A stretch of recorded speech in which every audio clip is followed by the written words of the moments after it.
The field hospital was already burning when Kale dragged the Queen through the blast doors. Not real fire plasma residue, the kind that clung to metal surfaces and ate through sealant with a quiet, patient hunger. But the smoke was real enough, and the emergency lighting cast everything in the flat amber of a world gone wrong. Kale shouldered Queen Elindra through the intake corridor, one arm locked around the alien woman's waist, and counted the things she still had. Sidearm with 6 rounds, combat knife strapped to her thigh, a cracked rib on the left side that screamed with every step, and the Queen, alive, conscious, bleeding from a laceration across her shoulder where a shrapnel fragment had opened the skin like a seam. "Put me down," Elindra said. Her voice was low and controlled. With that particular quality the Vithiri royal caste carried, each syllable precise, unhurried, as though the universe was obligated to wait for her to finish speaking. "I can walk." "You can walk when we're behind a sealed bulkhead and not before." Kale kicked open the door to Triage Bay 4 with her boot and pulled them both inside. The room was abandoned. Whoever had been working here had evacuated when the first bombardment hit, but the power cells were still live, the lights still functioning, and the medical stores along the far wall looked intact. She lowered Elindra onto the nearest examination platform, and the Queen sat with the controlled grace of someone who had been trained since infancy to make every position look deliberate. Even now, with her ceremonial robe torn and blackened at the hem, her long teal hair falling loose from its formal coil, her dark opalescent eyes tracking the corridor behind Kale for threats, even now, she sat like she was holding court. Kale sealed the bay door, activated the internal lock, and leaned her back against the wall for 3 seconds. Just 3. She allowed herself that. Then she moved to the medical stores and started pulling supplies. "Your rib," Elindra said, "is fine. Your breathing pattern says otherwise. You are compensating on the left side, shortening your inhale, and your arm dropped 2 centimeters when you released me.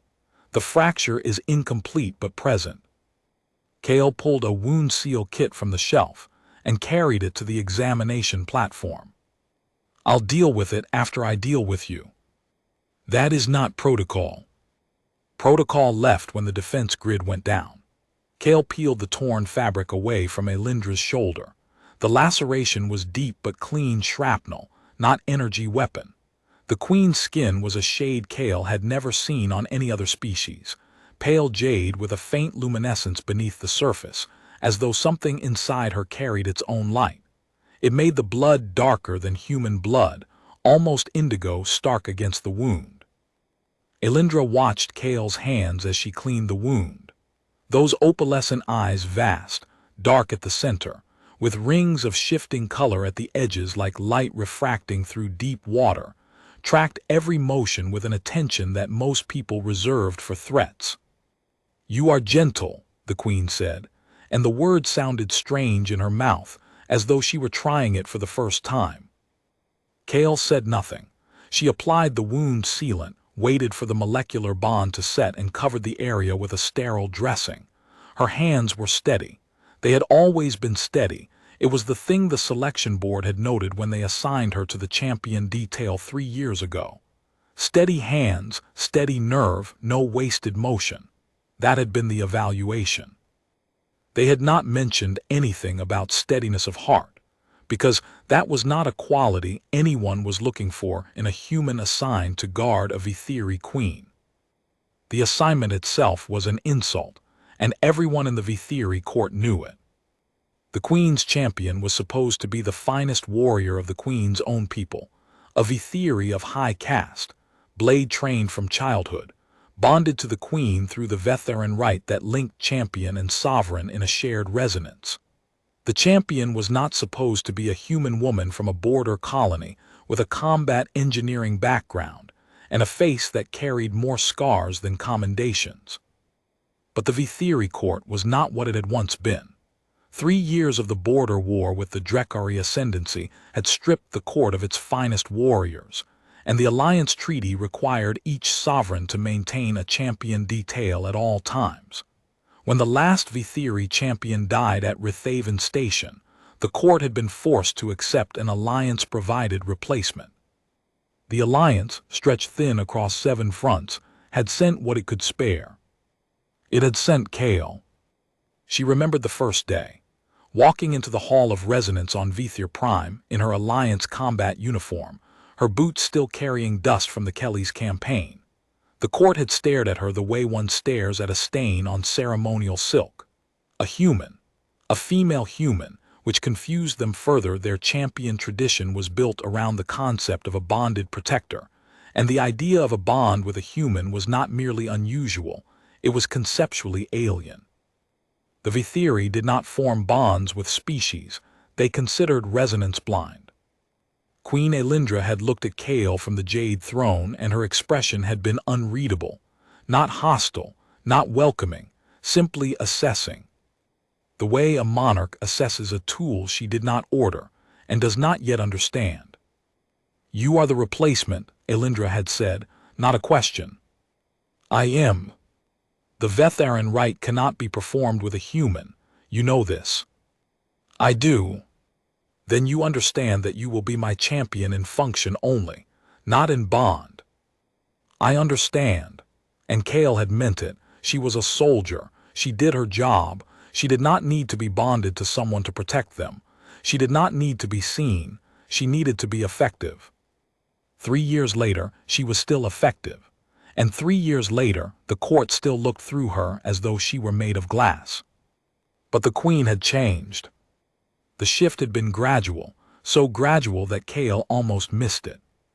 The first year, Elindra addressed her only through formal channels, orders relayed through the court seneschal, duty rotations posted on the official schedule, acknowledgments given with the precise minimum of courtesy required by diplomatic protocol. Kale stood outside doors. Kale escorted the queen between engagements. Kale was furniture that carried a weapon. She remembered the night of the Accord Gala on Vithir Prime, 6 months into her assignment. The grand reception hall filled with 1,000 Vithiri in ceremonial dress, every surface catching the light of the bioluminescent chandeliers that were the pride of the royal palace. Kale had stood at the perimeter, in her alliance dress uniform, scanning the room with the professional detachment that was her trademark. The queen had moved through the hall like a current through water, greeting dignitaries, accepting petitions, performing the 1,000 small ceremonies that comprised a sovereign's social function. At one point, a Vithiri noble, young, tall, wearing the iridescent armor of the second house, had approached the queen with a petition that Kale could not hear but could read from the body language, a formal bonding proposal. The second house was offering one of their warriors as the queen's new champion, a proper Vithiri champion, resonance-capable, high caste, everything Kale was not. Elindra had listened with the composed attention she gave all petitions. Then she had declined. One sentence, spoken at a volume only the noble could hear.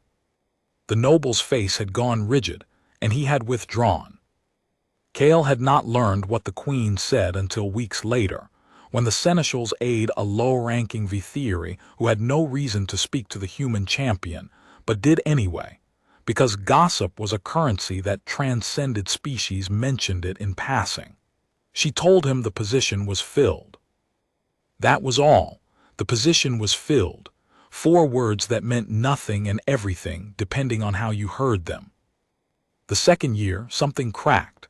A small thing so small that Kale had dismissed it at the time and only understood it months later. They had been aboard the diplomatic cruiser Sarath's Light, en route to a trade summit, when a hull breach in the residential deck had sent the queen's quarters venting atmosphere. Kale had been in the adjacent corridor. She had 10 seconds to reach the queen's chamber, seal the breach manually, and restore pressure before the exposure caused the queen harm. She had done it in 8. Afterward, in the corridor, as the repair crews swarmed past them, Elindra had looked at Kale and said, "You did not hesitate." "It is my function." "No," the queen's voice had been quiet, stripped of its formal register. "It is more than function. I watched your face through the chamber viewport as you sealed the breach. You were afraid. I was not. You were afraid not for yourself, for me. Elindra had held Kale's gaze for a long moment, 5 seconds, 6, 7, and something in those opalescent eyes had shifted. Not warmth exactly, not yet. But something that had not been there before. Acknowledgement, perhaps. The recognition that the glass woman in the corridor was not glass at all. From that day, the formal channels began to thin. Elindra started addressing Kale directly, small things at first. A question about the patrol schedule. A comment about the weather on whatever world they were visiting. An observation about a diplomatic counterpart's negotiating posture that was dry enough to be almost humor. The changes came in increments so small that only someone paying close attention would have caught them. The Queen began timing her exits from council sessions, so that she walked out the door within 2 steps of where Kale was standing. She began asking questions that required more than a yes, your luminance, questions about deployment logistics, border intelligence, alliance fleet movements. She was drawing Kale into the architecture of her day, one conversation at a time, and the conversations were getting longer. There was the night on Sarath's Light, 3 weeks after the hull breach, when Kale had been making her final sweep of the residential deck and found the Queen standing alone at the observation viewport, staring at the stars. It was the 22nd hour, well past the Sovereign's scheduled rest period. The Queen's attendants had retired. The guards were at the corridor junctions, out of sight. Kale should have completed her sweep and moved on. Instead, she stopped, because something about the way Elindra stood, her shoulders lower than usual, her hands pressed flat against the viewport glass, her reflection in the transparency showing a face stripped of its public composure, made stopping the only option that made sense. Your luminance, Kale said. The rest period began 2 hours ago. I know what time it is. Should I summon your attendants? No, Elindra did not turn from the viewport. I do not want attendance. I do not want formality. I want 5 minutes of quiet with someone who will not measure my resonance levels or draft a report about my psychological state. She paused. Can you give me that, champion? Kale stood beside her at the viewport. She said nothing. She did not touch the glass, did not cross her arms, did not shift her weight. She simply stood, and she was quiet, and she gave the Queen the 5 minutes. They stretched to 10. Neither of them spoke. The stars moved beyond the transparency, and the ship hummed around them, and the silence between them was not uncomfortable.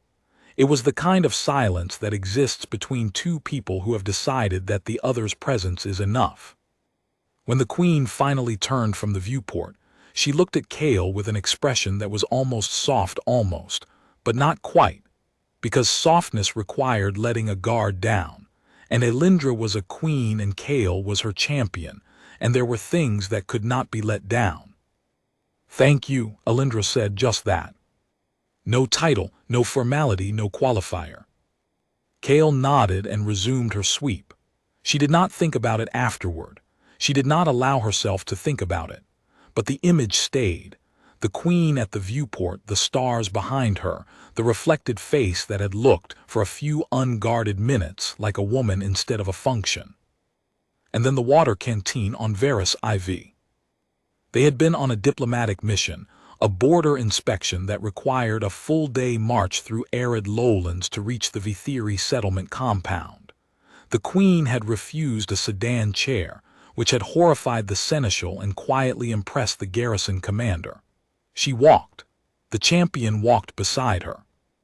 At the midday halt, Kale had filled her canteen from the purification unit and offered it to the Queen. A simple act, hydration on a hot day.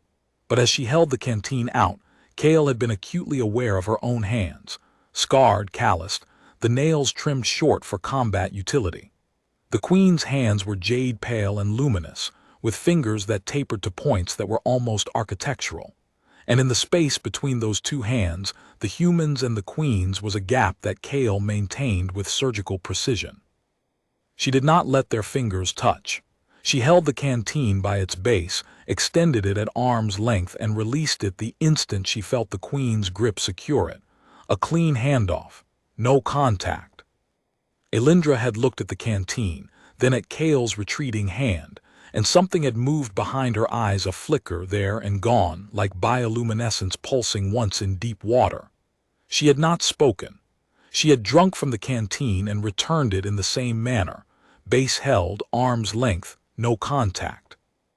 But that night, after the camp was settled and the Queen had retired to her field tent, the Seneschal's aide had found Kale at her guard post and delivered a message. The Queen asks that you take the next canteen for yourself and send a fresh one with the supply officer. She does not wish you to go without water on her account. It was the kind of message that could mean nothing. A sovereign ensuring her champion was hydrated for operational readiness. Logical, practical, unimpeachable. It was also the first time in 18 months that the Queen had thought about Kale's comfort. By the third year, the court had noticed. The first sign was the Queen's personal guard commander, a Vithiri named Sarenthal, who had served the royal household for 30 years. He had stopped Kale in the corridor after a diplomatic reception and studied her face with the flat, assessing gaze of a man who had seen many champions come and go. "She asked for your assessment of the Drekari envoy's security detail," he said. "Not mine, yours." "She asked a tactical question. I gave a tactical answer." "She has never asked a tactical question of a champion before. Champions stand and wait. They do not assess." He paused. "She is changing the shape of the role to fit you. That is not a small thing." I gave the best answer I had. What she does with it is her decision. Sarenthal had studied her for a moment longer, and then he had done something Kale did not expect. He had inclined his head. Not a bow, the Vithiri guard commander would never bow to a human, but an acknowledgement, soldier to soldier, that carried a weight his words had not. Then he had walked away, and Kale had stood in the corridor and understood that she had just received something from the Vithiri military establishment that no human in the Queen's service had received before. Respect. Kale had filed it away. The second sign was the Queen's physician, Dr. Mithril, who had requested a private meeting with Kale under the pretext of updating her medical clearance. The physician had spent 20 minutes running standard diagnostics and 40 minutes asking carefully oblique questions about the Queen's sleep patterns, appetite, and general disposition during your duty rotations. "Is there a medical concern?" Kale had asked. "The Queen's resonance readings have shifted," Mithril said. "Her baseline frequency has developed an irregularity, a secondary pattern that does not correspond to any known bond signature." She had looked at Kale with clinical precision. "It corresponds to your duty schedule. When you are on rotation, the pattern is present. When you are off rotation, it diminishes." "What does that mean?" "It means nothing. It is an anomaly. I am noting it for the record."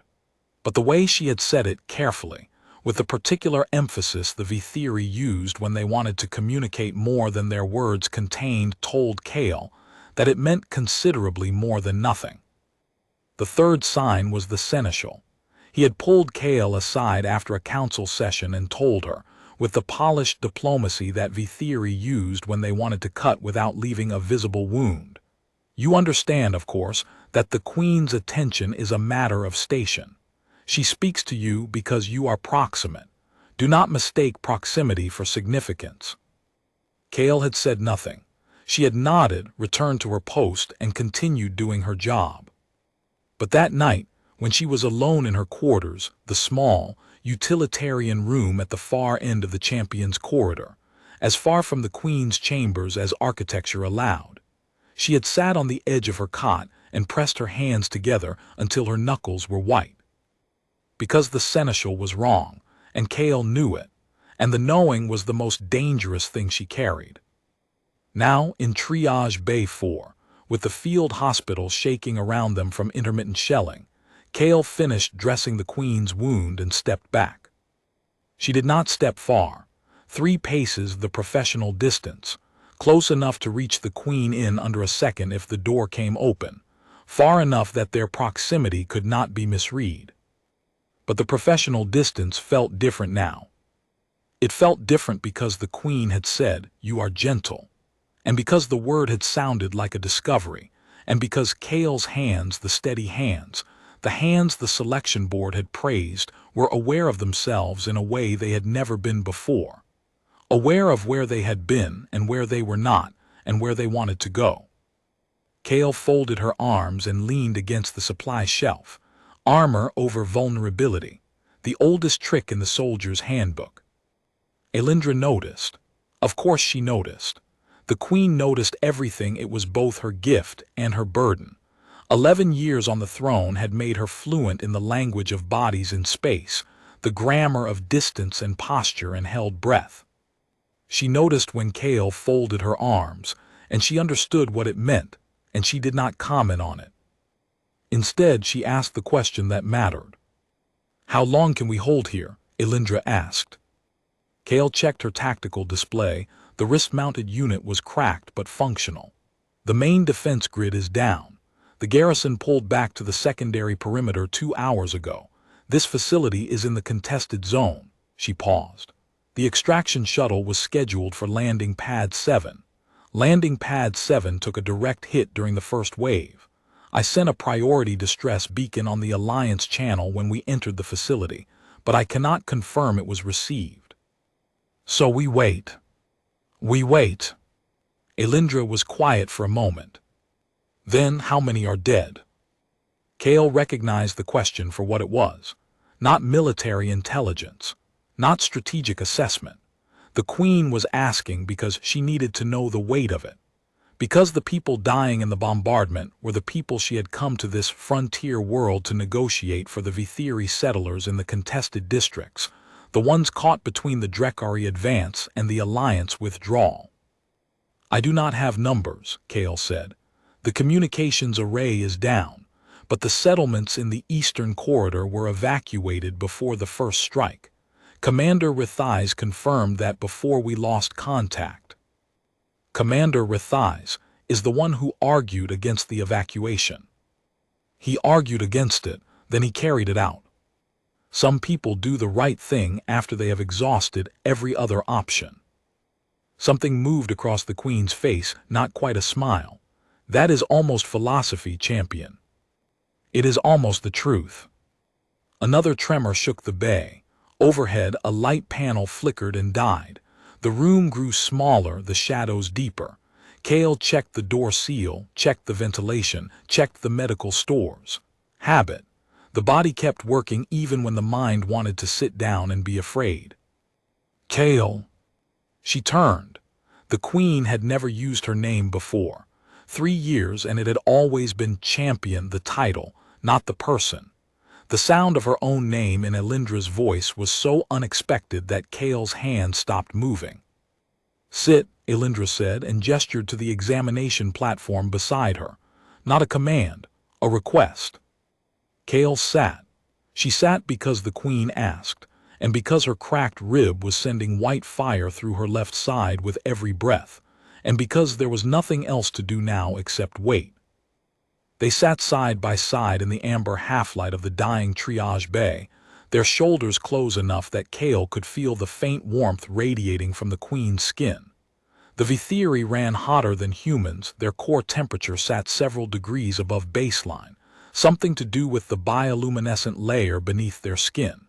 It gave the queen a warmth that was not quite heat, not quite light, something between. "I need to tell you something," Elindra said. "And I need you to hear it as a truth, not as a command." "I am listening." The Vetharan rite, the bond between champion and sovereign, is not simply a ceremony, it is a resonance link. When the rite is performed, the champion and the queen share a frequency. Each feels the other's presence, not thoughts, not emotions precisely, but awareness. A steady signal that says, "I am here, I am near, I am still." "I know this." You know the function. You do not know the cost.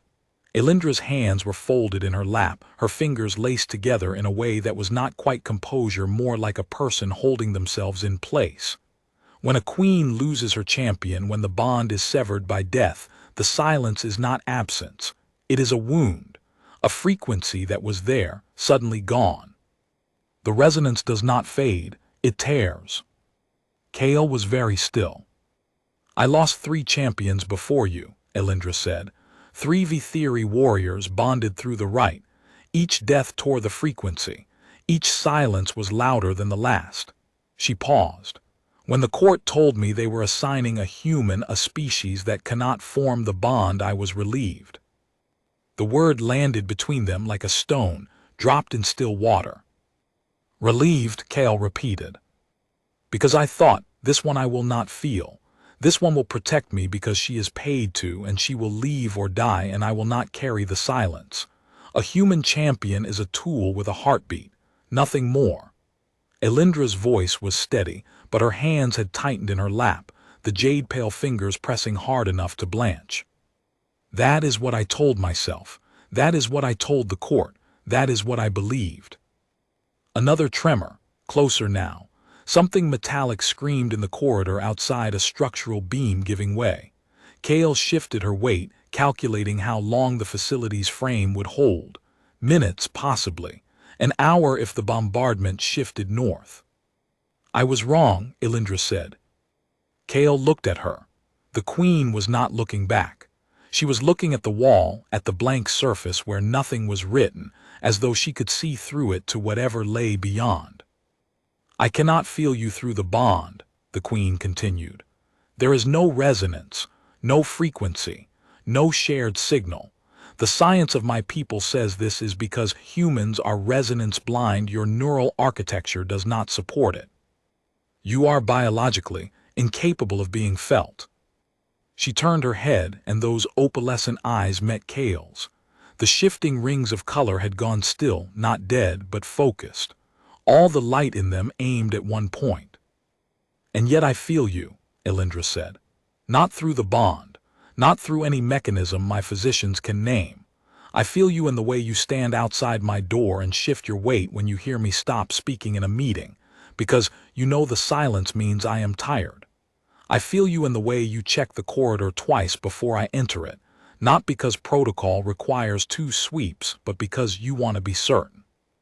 I feel you in the way you handed me the water canteen on Varus IV, and your fingers did not touch mine, and the care you took in not touching me was the most.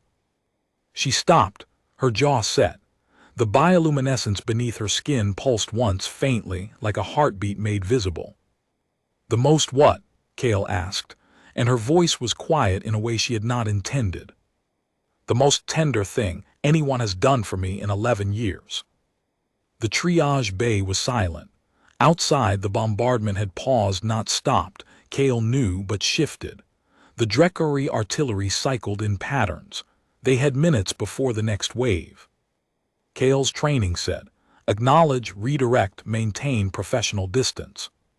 Her training said, the queen is under stress, in a crisis environment, possibly experiencing trauma-induced emotional displacement. Her training said a great many things, and every one of them was correct, and every one of them was useless. Your court would call this inappropriate, Kale said. My court would call this an abomination. The word was flat, clinical. A queen feeling resonance with a human, a bond that cannot exist, existing anyway. The seneschal told me 2 months ago that the court was drafting a formal petition to replace you with a Vithiri from the second house. I was not informed. I rejected the petition. Elindra's voice was quiet. I told them you were operationally irreplaceable. I cited your combat record, your hull breach response time, your efficiency ratings. I gave them 12 reasons rooted in logic and performance. None of them were the real reason.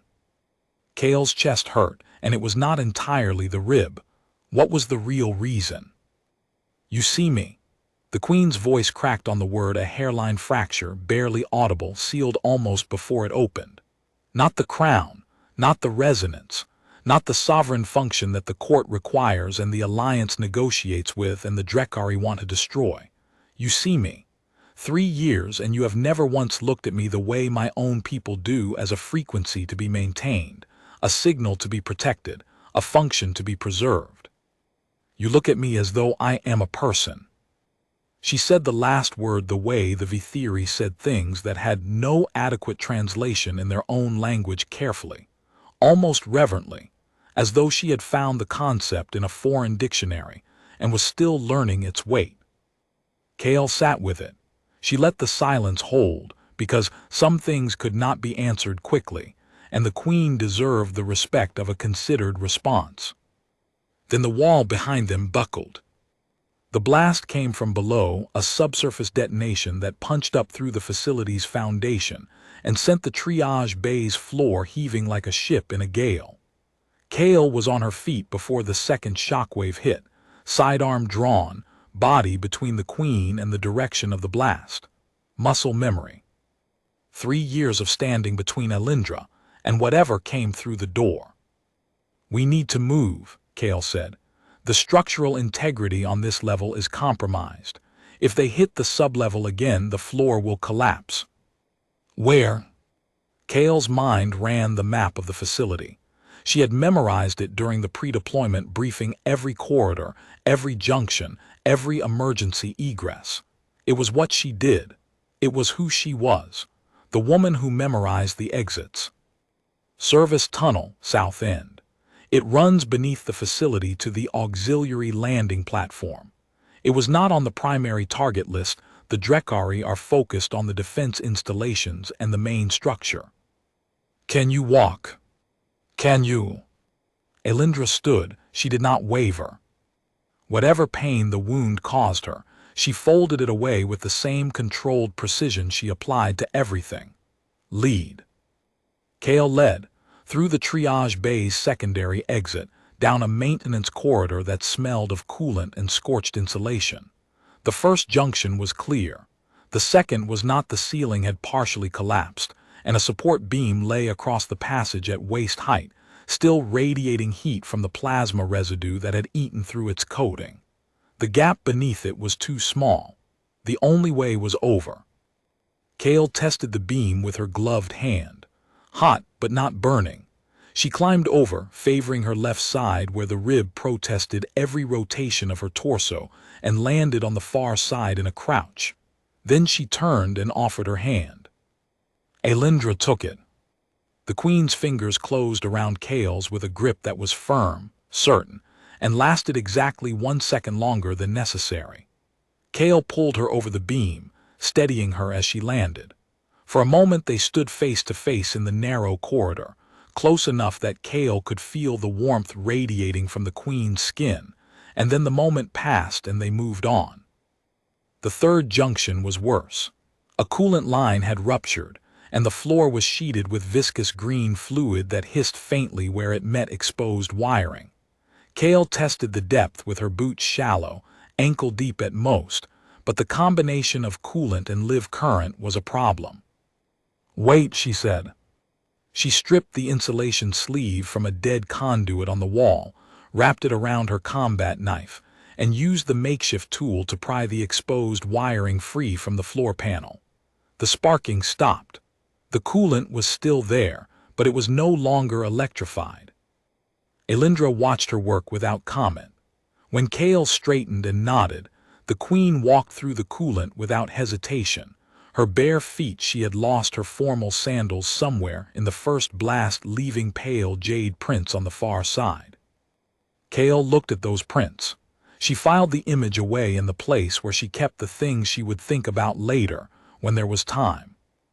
They reached the service tunnel access at the south end of the maintenance level. Kale keyed the emergency release, and the heavy door ground open on backup power. The tunnel beyond was narrow, lit by emergency strips along the floor that painted everything in pale blue. The air was cooler here, below the worst of the damage. Kale moved with her weapon forward, clearing each section before waving the queen through. Standard procedure. The procedure did not change because the world was ending. The procedure was the thing that held when everything else broke. A quarter of the way through, Kale heard voices. She held up her fist, the universal stop signal, and Elindra froze behind her. The voices were coming from a lateral access shaft that intersected the main tunnel 30 meters ahead. Drekari. Two of them, speaking in the clipped consonants of their military dialect. A patrol. The Drekari had sent scouts into the facility's sublevel. Kale pressed her back against the tunnel wall and counted her assets. 6 rounds in the sidearm. 1 combat knife. A cracked rib. A queen who could not be exposed to combat. The tunnel had no branches between here and the intersection, no way to bypass the patrol without being seen. She turned to Elindra and held up 2 fingers, then pointed toward the intersection. The queen nodded. Her expression did not change, but the bioluminescence beneath her skin dimmed an involuntary response. Kale knew, the Vithiri equivalent of going silent. The queen was making herself harder to see. Kale moved forward alone. She kept her body low, her footsteps placed with the precision of someone who had spent years learning how to move through hostile spaces without being heard. At the intersection, she pressed herself against the corner and listened. 2 voices. The patrol was moving away from the main tunnel, deeper into the lateral shaft.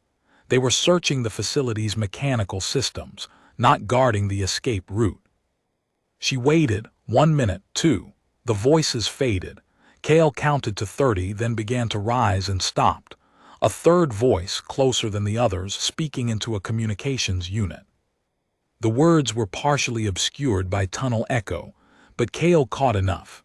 A report being filed, a confirmation that the field hospital's upper levels were clear, and the sublevel sweep was proceeding sector by sector.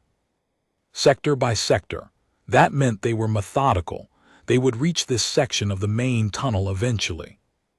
Kale recalculated.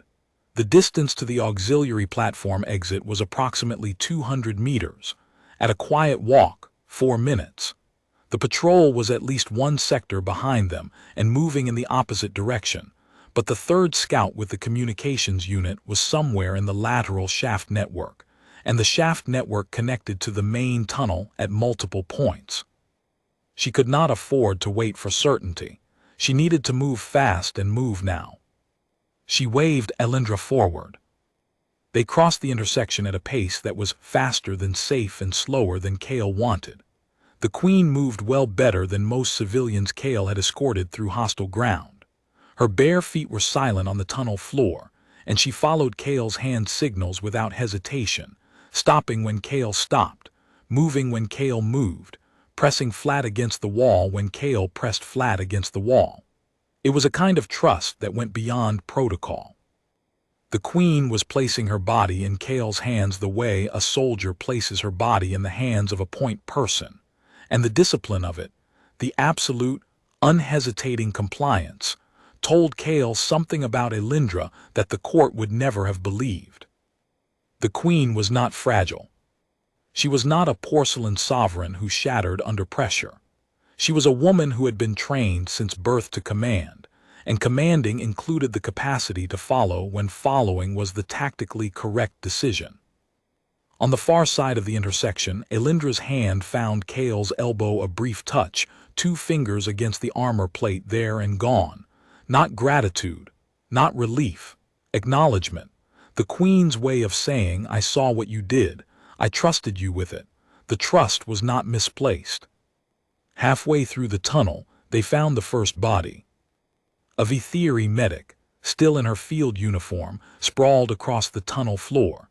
She had been trying to reach the auxiliary platform when the subsurface blast caught her. The cause of death was obvious, and Kale did not look at it longer than she needed to. Elindra knelt beside the body. Her hand hovered over the medic's face, not touching but close. The Vithiri gesture of passing. Kale had seen it before, at memorial ceremonies on Vithir Prime, but never performed by the queen herself. It was a private thing, intimate in a way that had nothing to do with romance and everything to do with the connection between a sovereign and her people. Her name was Vethai's Kale, Elindra said. She volunteered for the frontier deployment. She was 23. Kale said nothing. She stood guard while the queen completed the gesture, and when Elindra rose, Kale saw that the queen's eyes were wet. Not crying. The Vithiri did not cry the way humans did. But the opalescent surface of her eyes had gone liquid, the shifting colors stilled to a deep, grieving blue. "We need to move," Kale said, and hated the necessity of it. "I know," Elindra straightened. "I know." They moved. Further down the tunnel, they passed a second body, a Vithiri garrison soldier, face down, his weapon still in his hand. He had been running toward the field hospital, not away from it, coming to help. Kale noted his rank insignia, a corporal, young. She stepped over him and kept moving, because stopping again would cost time they might not have, and because the queen's eyes were already carrying too much. But Elindra paused. She did not kneel this time. She touched the wall beside the corporal's body, 2 fingers pressed against the stone, held there for 3 seconds, and then she walked on. A smaller gesture, faster. The queen was learning to grieve in motion, and Kale recognized that as the most brutal kind of adaptation. The auxiliary landing platform was a reinforced shelf cut into the rock face behind the facility. A secondary evacuation point, minimally equipped, with a single emergency beacon and enough cover to shelter from direct fire. When Kale pushed open the access hatch and helped the queen through, the sky above them was the color of a bruised plum, streaked with the vapor trails of Drekari attack craft and the distant orange blooms of orbital strikes hitting the surface installations to the north. Kale activated the platform's emergency beacon. The signal was weak, the antenna had taken collateral damage, but it was broadcasting. She checked her tactical display. No incoming contacts on the Alliance frequency. No extraction confirmation. No response to the distress beacon she had sent from the triage bay. "How long?" Elindra asked. "I do not know." Kale checked the platform's perimeter. The rock face provided cover on 3 sides. The fourth opened onto a steep slope that descended into a valley choked with the pale, twisted trees native to this world, ghost bark, the settlers called them, because the white trunks caught the light and seemed to glow at dusk. From this elevation, Kale could see the field hospital burning behind them, a column of dark smoke rising into the bruised sky. Then we wait again. We wait again. They settled into the lee of the rock face, where the overhang provided shelter from debris and the sight lines were defensible. Kale positioned herself at the opening, weapon resting on the stone ledge, scanning the approach. Elindra sat behind her, back against the rock, her wounded shoulder held carefully still. The bombardment was moving north. The Drekari were pressing toward the main settlement, not the field hospital. Whatever tactical value this facility had held, they had already extracted or destroyed it. The immediate threat was diminishing. But the extraction was not coming. Kale ran the calculations in her head. The Alliance Rapid Response Fleet was 6 hours out at best. The garrison had fallen back to the secondary perimeter, which meant they were fighting to hold the main settlement and could not spare a shuttle for 2 people at a burned-out field hospital. The Drekari were between them and the nearest friendly position. The emergency beacon was broadcasting, but the antenna damage meant the signal might not carry beyond the local grid. They might be here for hours, they might be here for days. Kale's tactical display chirped a weak signal on the garrison frequency. She adjusted the receiver and caught fragments of a transmission. Secondary perimeter holding. Eastern settlements confirmed evacuated. Priority extraction, assets committed to civilian transports. Military personnel hold position and await. The signal dissolved into static, but the fragments were enough. The garrison was alive. The civilian evacuation had been completed, and military personnel, which included the Queen and her champion, were not the priority. "They are saving the civilians first," Elindra said. She had heard the fragments too. Her voice carried no accusation, no frustration, only the flat assessment of a sovereign who understood triage. As they should. As they should, the queen agreed. She looked out over the valley, at the ghost bark trees glowing pale in the fading light. My people built this world. 300 years ago, the first Vithiri settlers planted those trees. They are not native, they were brought from Vithir Prime as seedlings, carried in personal cargo because the colonization charter did not allocate space for ornamental species. She paused. Someone loved this place enough to smuggle trees. It was the kind of observation that did not belong on a burning platform on a contested world. It was also, Kale realized, the kind of observation that kept a person human or Vithiri when the machinery of war was trying to reduce them to a problem to be solved. Kale. She turned.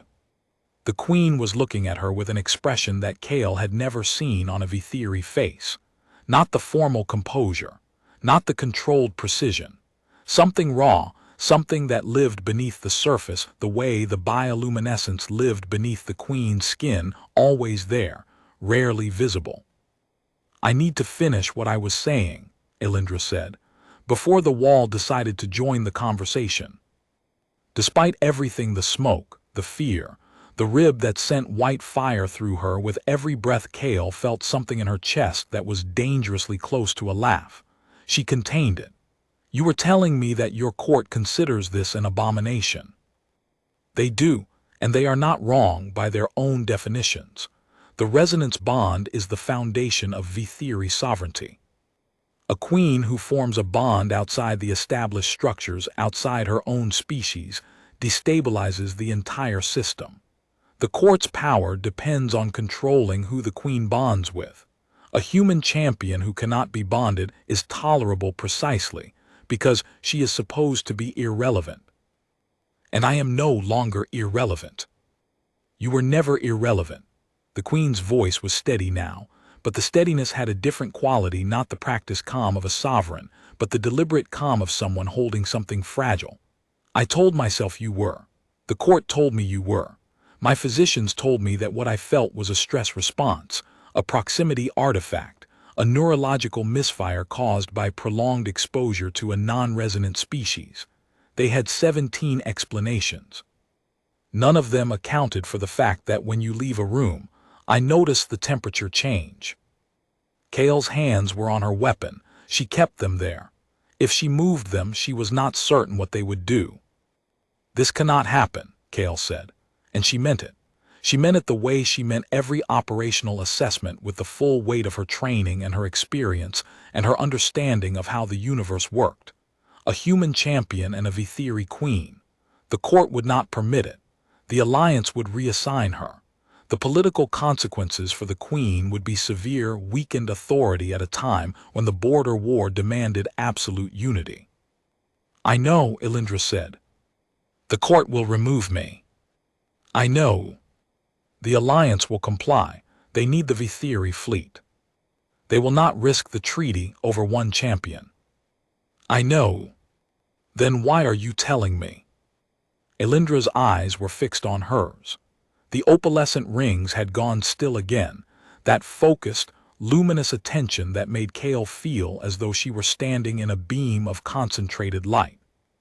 Because we are sitting on a rock on a burning world, and I do not know if either of us will be alive tomorrow, and I have spent 3 years being the queen, and right now I would like to be the woman who tells the truth. The sky above them shifted a new set of vapor trails. These ones curved differently, angling not toward the surface but away from it. Kale tracked them with a soldier's instinct before recognizing the pattern. Not Drekari attack craft. Alliance interceptors, flying high cover. Someone received the beacon, Kale said. Then we have time. A little. Then I will take a little. Elindra shifted, moving carefully to avoid aggravating her wound, until she was sitting directly beside Kale. Their arms were separated by the width of a hand. The queen's jade-pale skin, faintly luminous in the dying light, was close enough that Kale could see the individual cells where the bioluminescence pulsed, a living constellation just beneath the surface. I am not asking you for anything, the queen said. I know the boundaries. I know the cost. I am not asking you to compromise your position or your duty or your code. I am telling you what is true, because you are the one person in my life who has earned the truth. And the truth is that the Vetharan writes as a queen and her champion share a frequency, a signal, a resonance that means I am here, I am near, I am still. She paused. I have had 3 bonded champions. I have felt 3 frequencies, and I tell you, Kale, the silence where your signal should be is louder than any of them. Kale looked at the sky. The Alliance interceptors were descending now, their running lights visible through the smoke haze. Extraction was coming. The world was going to intrude. The duty was going to reassert itself, and the protocol and the court and the war. She had a window of minutes, perhaps less. Minutes in which she was not the champion and Elindra was not the queen, and they were 2 people on a rock on a burning world, and the truth was a thing that could be said aloud. Kale set her weapon down on the stone. She did it deliberately, the way she did everything, with control, with precision, with full awareness of what it meant. The weapon was her function. Setting it down was something else. She turned to the queen and said the thing she had carried for 2 years. I checked the corridor twice because once is not enough to be sure you are safe, and I cannot accept probably safe when it comes to you. I do not touch your hand when I pass you the canteen, because if I touch you I will not be able to pretend that it is professional, and if I cannot pretend, I cannot stay, and if I cannot stay, I cannot protect you. And I have decided that protecting you is the most important thing I will ever do, not because it is my function, because it is my choice. The words came out steady. Kale's voice did not crack. She had not intended them to be gentle, they were facts, delivered with the same precision she applied to tactical assessments. But Elindra's eyes went liquid again, the opalescent surface rippling, and this time the colors did not still. They moved slowly, in patterns that Kale had never seen, wavelengths she did not have names for. That, Elindra said quietly, is the frequency. Your physician said it cannot exist. My physicians have never sat on a rock on a burning world with a human who sets down her weapon because the moment requires it. The queen's mouth curved, not quite a smile, but the architecture of one, the structure without the performance.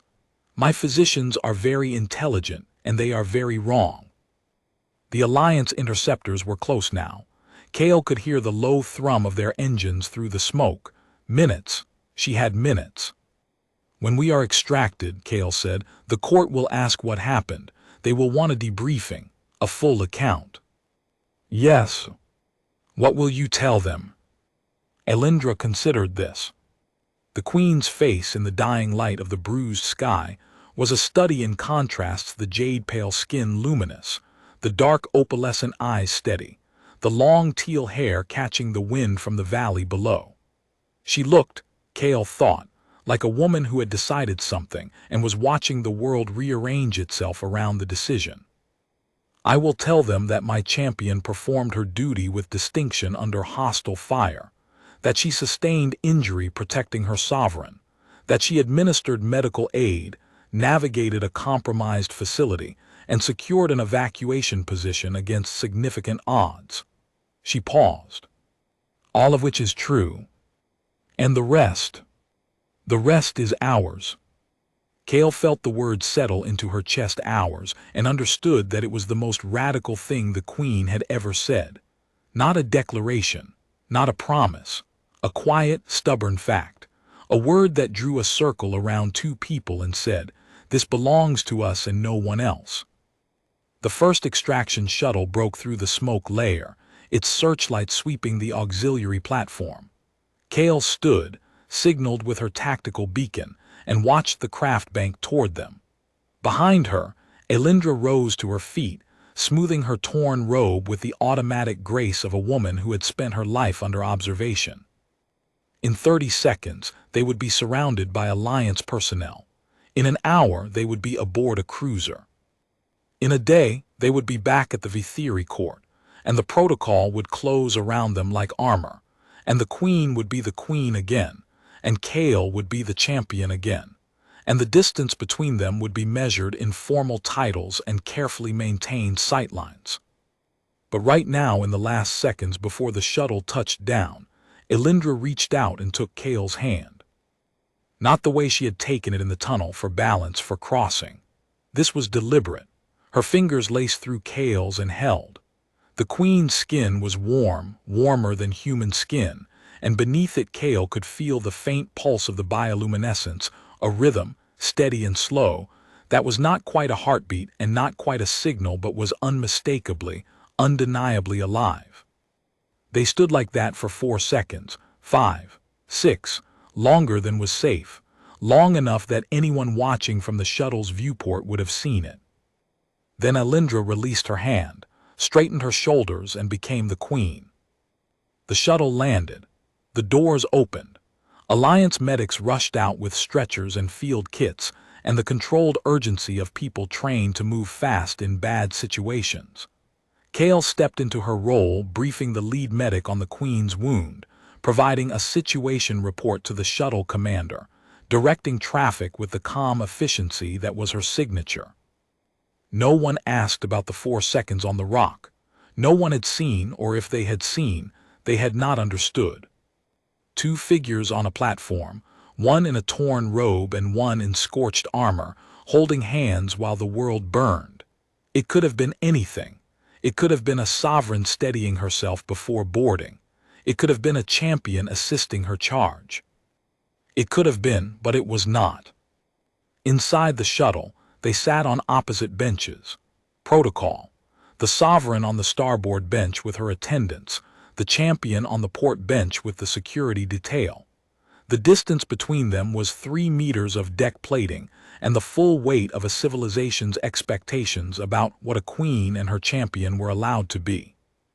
The medics worked on Elindra's shoulder, replacing Kale's field dressing with a proper molecular bond. The lead medic, a Vithiri woman with the focused intensity of someone who had been waiting 6 hours for this patient, examined the wound, and then looked at the field dressing Kale had applied in Triage Bay 4. She turned the dressing over in her hands, studying the seal pattern, the placement, the precision of the wound edges. "This was well done," she said, and the comment was aimed at no one in particular, but her eyes found Kale across the shuttle bay for half a second. "She is my charge," Kale said. "I carry a medical kit." The medic nodded and returned to her work. But the half-second look had carried something, a professional acknowledgement, perhaps, or the same quiet recognition that kept appearing in the faces of people who spent time near the queen and her champion. The look that said, "I see the shape of this, even if I do not have a name for it." Another medic scanned Kale's rib, confirmed the incomplete fracture, applied a stabilization patch. The shuttle lifted off, banked hard over the burning valley, and climbed toward the cruiser waiting in low orbit. Through the viewport, Kale watched the field hospital shrink to a point of orange flame in the landscape below. The ghost bark trees of the valley caught the last light and glowed white against the dark ground, and for a moment the burning world looked almost beautiful. Elindra was speaking with the shuttle commander, a Vithiri lieutenant, who was trying very hard not to stare at the queen's torn robe and failing. The queen's voice had returned to its formal register, each syllable precise, each word carrying the weight of a sovereign addressing her military. She was briefing the lieutenant on the settlements, the evacuation status, the location of the medic's body in the service tunnel. "Vethai's Kale," the queen said, 23 years old, frontier volunteer. She was in the tunnel when the subsurface blast hit.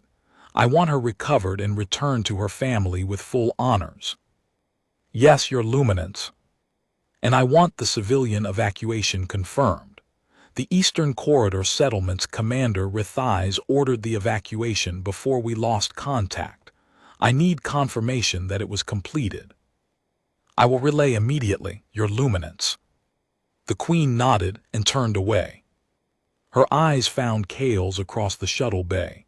The look lasted 1 second, less, a fraction of the time they had spent on the rock, But in that fraction, Kale saw everything the Queen had said and everything she had not.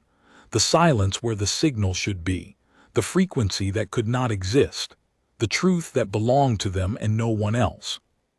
Kale held the gaze. She did not nod. She did not smile. She gave back what she always gave: steady presence, quiet certainty, the unshakable knowledge that she was here and she was near and she was still. It was not a bond, not by any definition the Vithiri had, not by any science their physicians could measure, but it was real and it was theirs and it was enough. The cruiser's docking bay opened above them like a held breath.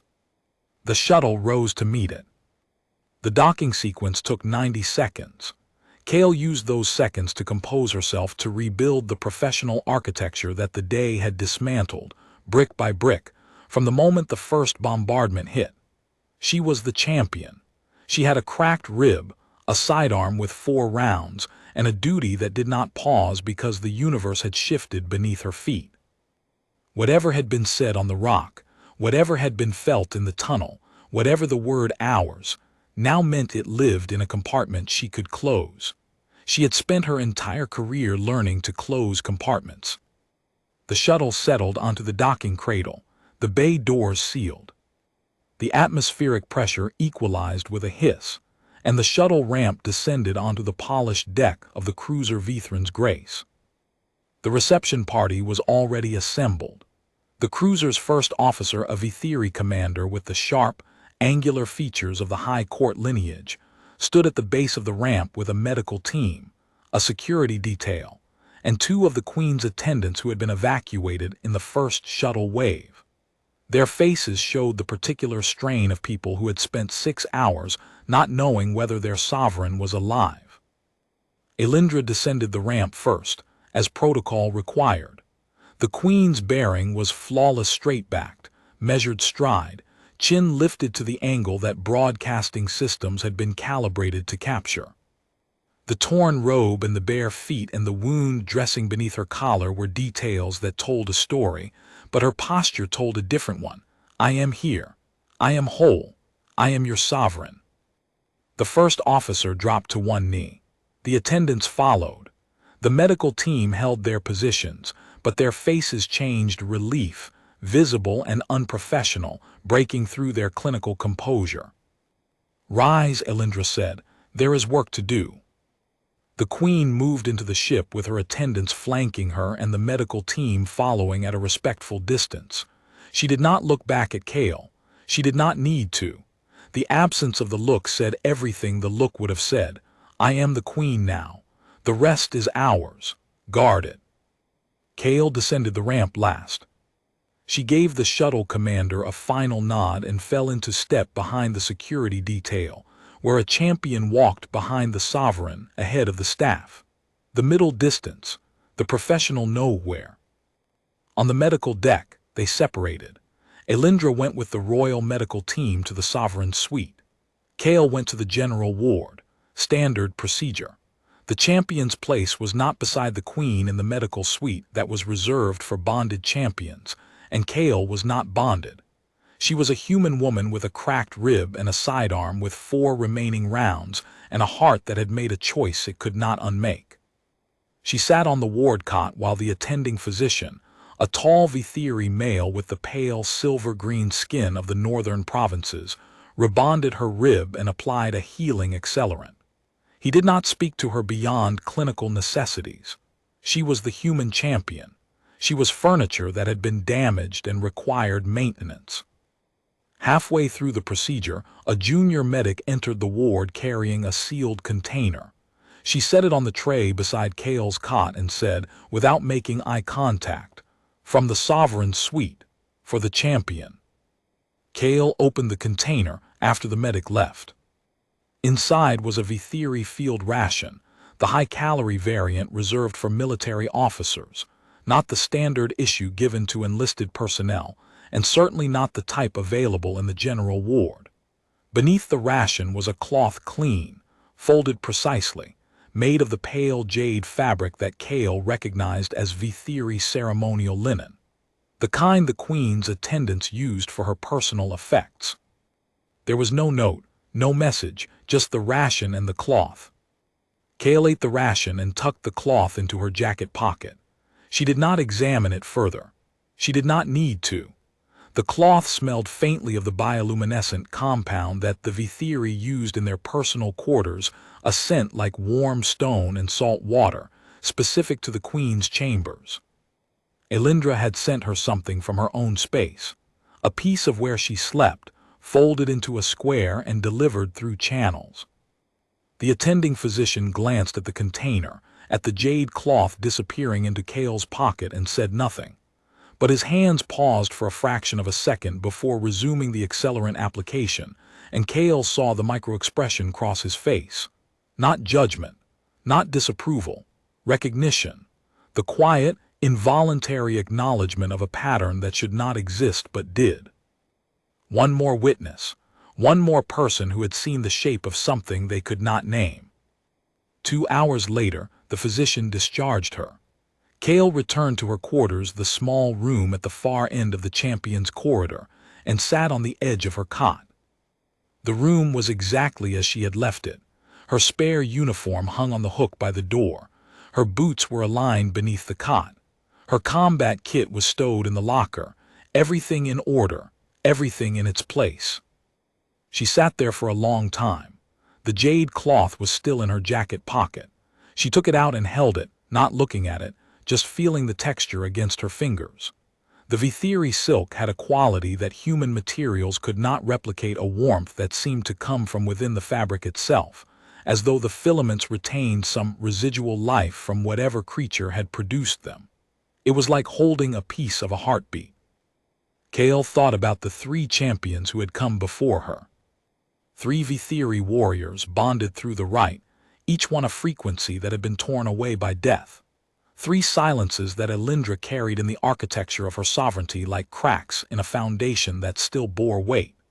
The queen had been damaged by those losses, not broken, because Elindra was not the kind of woman who broke, but damaged in the way that load-bearing structures are damaged. Invisibly, structurally, in ways that only mattered when the weight increased. And then the Alliance had sent a human who could not be bonded, a tool with a heartbeat, a frequency-blind woman with steady hands and no resonance capability, who was supposed to protect the queen without mattering to her. The cruelest kindness, the safest option. A champion who could die without tearing anything. Except it had not worked. The queen had felt the silence anyway, not the silence of a torn bond, but the silence of an absent one, the shape of something that had never been there. And that silence, Elindra said, was louder than the 3 frequencies she had lost. Kale put the cloth back in her pocket and sat very still, and the knowing of it pressed against her sternum like a physical weight. There was a tap at her door at the 23rd hour. Not a knock, a tap. 2 beats, quiet, as though the person on the other side was not certain they wanted to be heard. Kale opened the door. Elindra stood in the corridor. She had changed out of the torn ceremonial robe into a simple Vithiri tunic, dark jade, high-collared, modest. Her teal hair was rebraided, the formal coil restored. The wound dressing on her shoulder was hidden beneath the fabric. She looked, to any observer, like a queen performing a routine check on a facility, composed, purposeful, sovereign. Her eyes told a different story. "Your luminance," Kale said, "because that was protocol." "Champion," Elindra said, "because that was also protocol." They stood on opposite sides of the threshold for 3 seconds. The corridor was empty. The ship was quiet, the deep space quiet of a cruiser running on minimal systems during a combat transit. "I came to check on your rib," the queen said. "It is repaired." "Good." Neither of them moved. "I also came," Elindra said, and her voice dropped to the register she had used on the rock, the one stripped of sovereignty, the one that was just a woman speaking, because the silence in my quarters was very loud tonight. Kale understood. She understood in the way she understood breach angles and sight lines and the weight of a weapon in her hand, completely, viscerally, without ambiguity. "Come in," she said. The queen stepped across the threshold. She did not sit. She stood in the center of Kale's small room, her hands folded at her waist, looking at the spare uniform on the hook, the boots beneath the cot, the locked combat kit.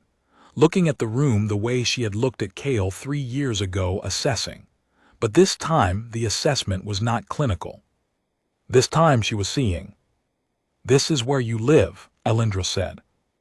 "This is where I sleep. There is a difference." "For me, yes." Elindra nodded slowly. She turned to face Kale, and the bioluminescence beneath her skin pulsed once, twice, in a rhythm that matched nothing Kale could identify. "I will not ask for more than you can give," the queen said. "I know what the court will do if they learn. I know what the alliance will do. I know the cost." "So do I." "Then what do we do?" Kale thought about it. She thought about it the way she thought about tactical problems, with clarity, with honesty, without the luxury of wishing the variables were different. "We do what we have always done," she said. "I stand outside your door. I check the corridor twice.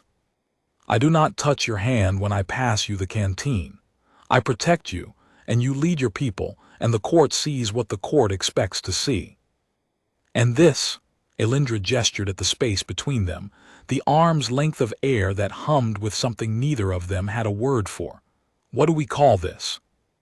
Kale looked at the queen, at the jade-pale skin and the opalescent eyes and the teal hair and the high-collared tunic that covered the wound she had dressed with her own steady hands, at the woman who had told the truth on a burning rock because she trusted a human with it. "We call it ours," Kale said. The queen's eyes went liquid, the opalescent surface rippling with color, with light, with something that moved like music through water. She did not step forward. She did not reach out. She stood in the center of Kale's room in the quiet of the ship and let the word settle between them like a stone finding the bottom of a deep, still pool. "Ours," she repeated. "Yes." Elindra's mouth curved, the architecture of a smile without the performance, the structure that was just for them. "Then I will go," the queen said, "and tomorrow I will be the queen and you will be the champion and the court will see nothing. But I will know, when you check the corridor twice, what it means, and that will be enough." She moved toward the door. At the threshold she paused. Her hand rested on the door frame, and Kale noticed the queen's fingers pressing against the metal, not gripping, but touching, the way someone touches a surface to confirm it is solid, to confirm the world has not become entirely liquid and uncertain. She turned back, and for a moment her composure cracked again, the same hairline fracture, barely visible, sealed almost before it opened. "The day you sealed the hull breach," she said. 8 seconds, I counted. "I know." I started feeling the silence that night, the absence of a frequency that had never been there, the shape of something missing that I had never possessed. She held Kale's gaze. 3 years, champion. I have felt the shape of you for 3 years. She stepped through the door, and Kale listened to her footsteps recede down the corridor, measured, precise, sovereign. The footsteps of a queen returning to her quarters. Kale closed the door. She stood in the center of her room for a long time, holding the jade cloth from the ration container in her hands. The fabric was soft in a way that human textiles never managed, something about the molecular structure of Vithiri silk, the way it was woven from filaments that carried a residual bioluminescence. In the dim light of her quarters, the cloth glowed faintly, a ghost of the queen's light left behind. She folded the cloth and placed it beneath her pillow. It was a sentimental act, and Kale was not a sentimental woman. But sentiment, she was learning, was not the same as weakness.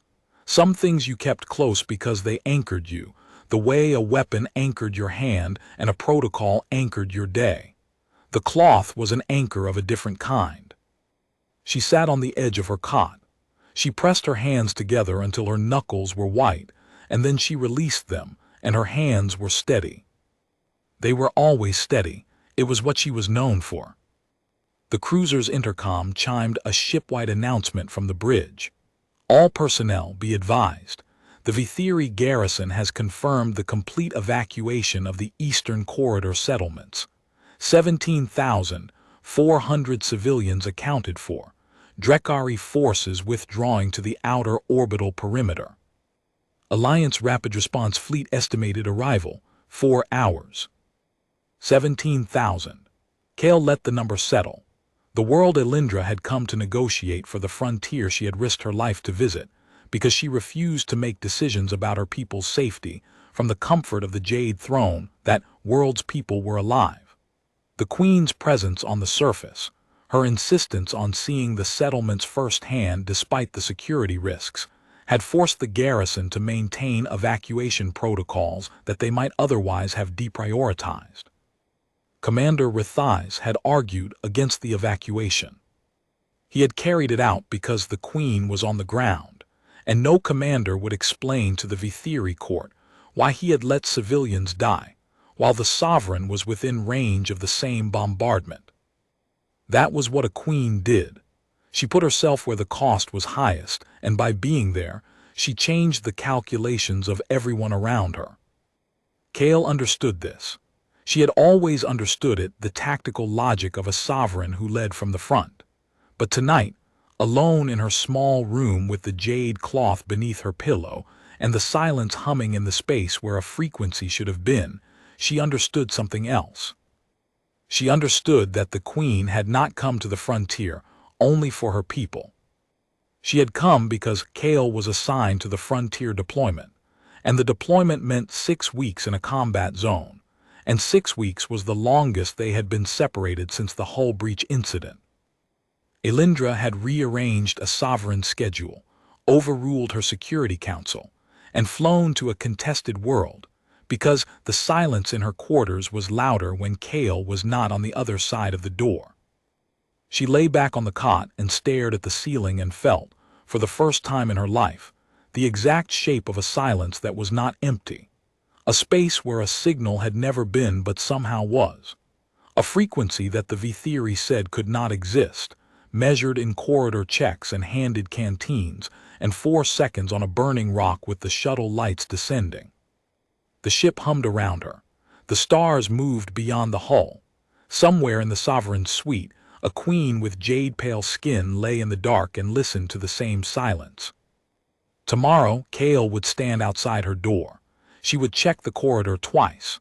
She would carry her weapon and maintain her distance and do her duty with the steady, unsentimental precision that the selection board had noted 3 years ago. The seneschal would look through her. The court would treat her as furniture. The physician would note the anomalous frequency and file it under unknowns. The Alliance would send its reports and receive its intelligence, and never once wonder why their human champion had not requested a transfer in 3 years. And the Queen would walk through her day receiving petitions, negotiating treaties, commanding fleets, bearing the weight of a people who needed her to be their frequency, and somewhere in the architecture of all that sovereign function, she would carry a silence that hummed with a signal that should not exist. And beneath all of it, beneath the armor and the protocol and the carefully maintained sightlines, she would carry the truth, that some bonds do not require a right, and some frequencies do not require a name, and the most radical thing a queen can do is look at the woman standing guard and see her. Not the champion, not the function, not the tool with a heartbeat. Sorry. Kale closed her eyes, and the silence was warm,